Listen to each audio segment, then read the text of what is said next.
Good morning, students. Today we are going to continue from the last class that we were discussing about particle in 1D box or particle in an infinite potential well. In the last class, we have defined what is a 1D box, and we also applied the Schrodinger equation to the particle in 1D box and derived the expression for the total energy of the particle. That is our first aim. We have completed our first aim. Now, today we are going to see the second aim, that is to derive the expression for the wave function of a particle which is present in a 1D box.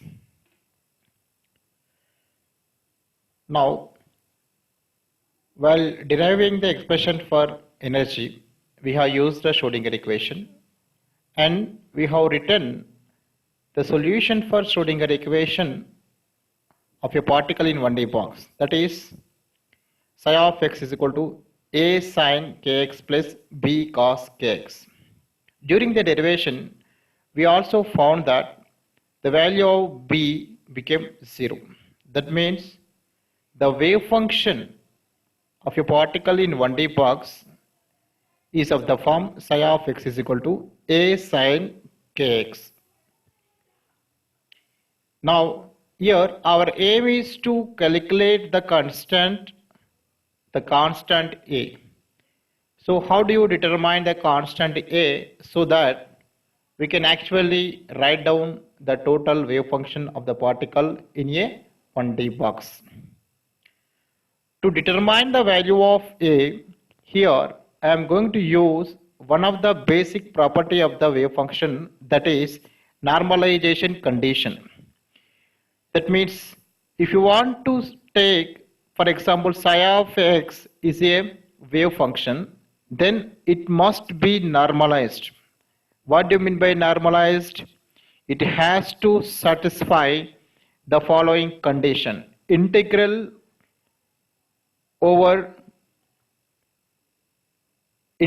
from lower limit to upper limit. That means here we are considering the box which is extending from 0 to a.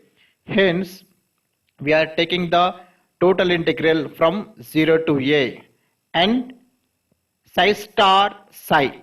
Psi star represents the complex conjugate of the wave function. So psi star psi dx must be equal to 1. What do you mean by this? This is nothing but the total probability, where psi star psi represents the probability density. Here integral psi star psi dx represents the total probability must be equal to 1. The total probability must be equal to 1. This is called the normalization condition of a wave function. Now, here we know the value of psi of x, which is of the form a sin kx. Now we are going to calculate psi star of x, that means complex conjugate. If you see, psi of x is equal to a sin kx, which is a real function, so psi star also will be same. Now I am going to take psi star and psi and substitute in this normalization condition in order to derive the value of a.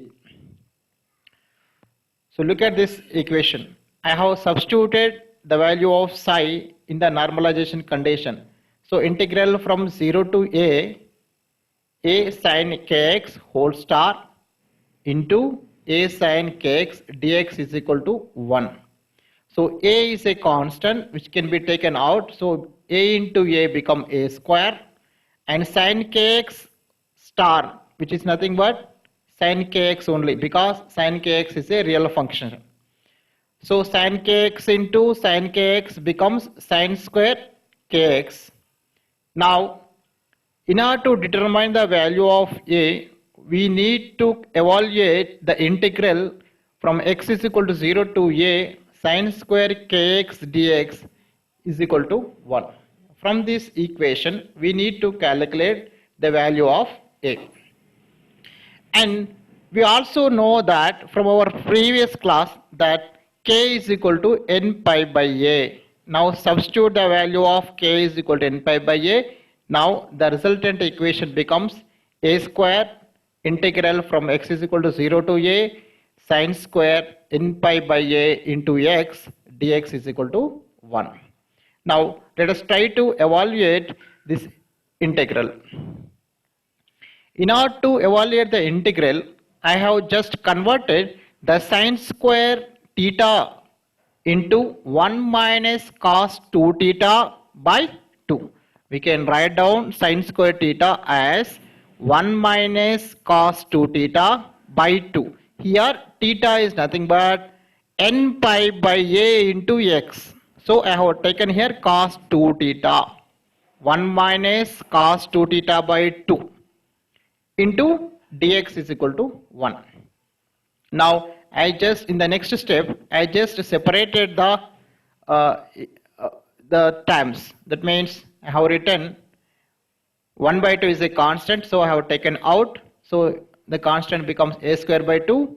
Now the first term of the integral from x is equal to 0 to a dx minus integral x is equal to 0 to a cos 2n pi x by a into dx is equal to 1.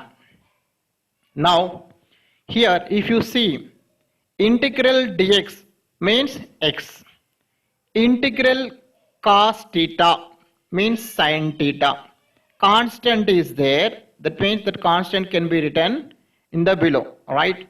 Sin theta by constant, and I am here applying the integral limits from 0 to a.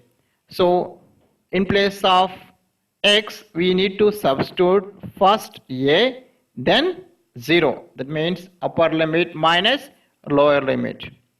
That's what I am going to do. If you apply upper limit in the first term you will get a, and if you apply upper limit in the second term you will get 0, and if you apply lower limit in both the cases you will get 0. So you will get finally a minus 0. From this we can write down that a square is equal to 2 by a, which implies that a is equal to square root of 2 by a. Therefore our wave function psi of x is equal to a sin kx becomes a is equal to root 2 by a into sin k. K means n pi by a into x. This is the normalized wave function of a particle which is present in a 1D box. What is the normalized wave function? Psi of x is equal to square root of 2 by a into sine of n pi by a into x. This represents the normalized wave function of a particle which is present in a 1D box. Here a means what? A means the width of the box that we have already defined in our previous class.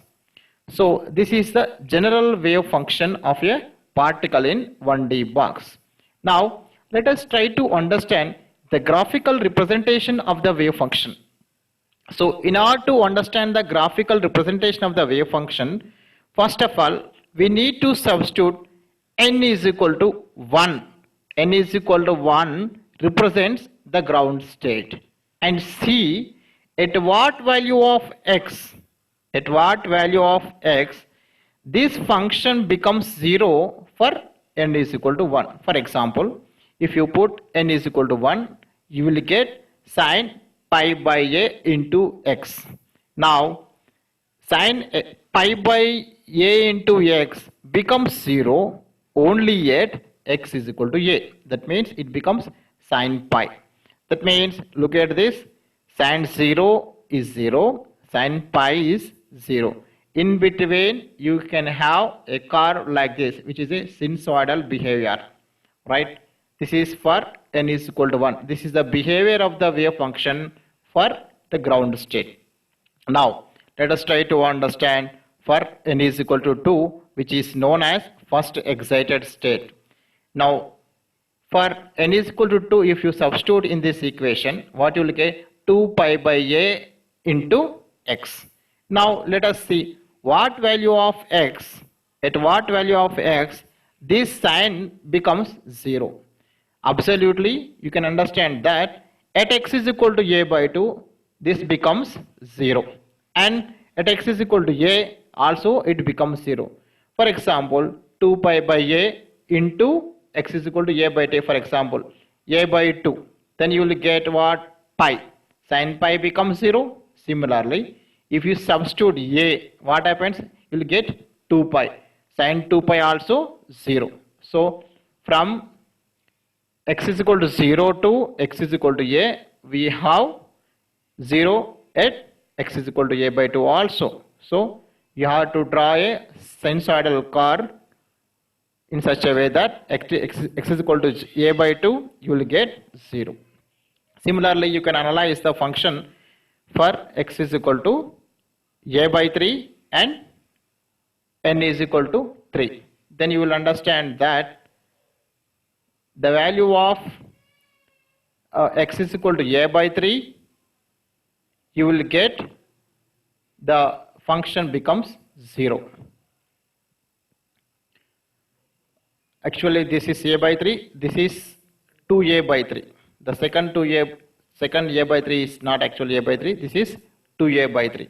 So a by 3, 2a by 3 and a, you will get the value of x.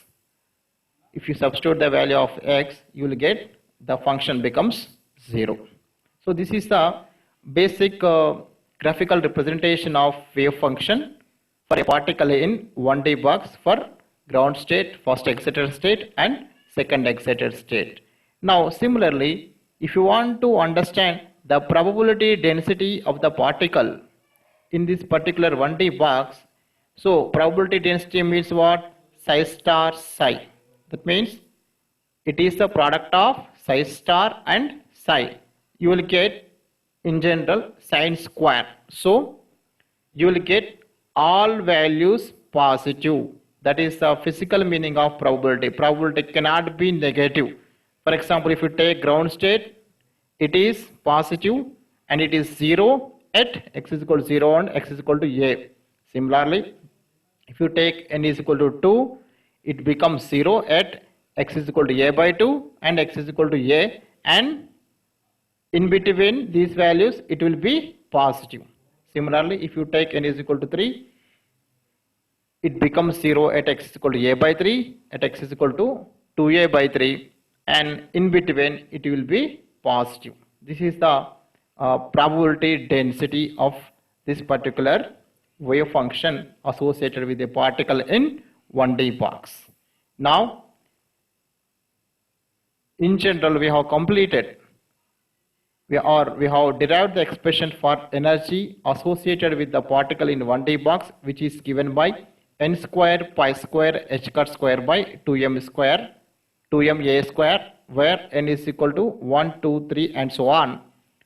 Here, if you try to understand, these values are quantized. That means what? Here we are taking only the integer values 1, 2, 3 and so on. That means the energy is quantized. That means the energy of the particle in 1D box is quantized. It cannot take continuous values. Instead, it will take only the quantized values. That is the first conclusion. The second conclusion is the wave function associated with the particle in 1D box is of the form of sinusoidal in nature. This is the normalized wave function, which is given by square root of 2 by a sin n pi by a into x. This is the conclusion of particle in 1D box. Thank you.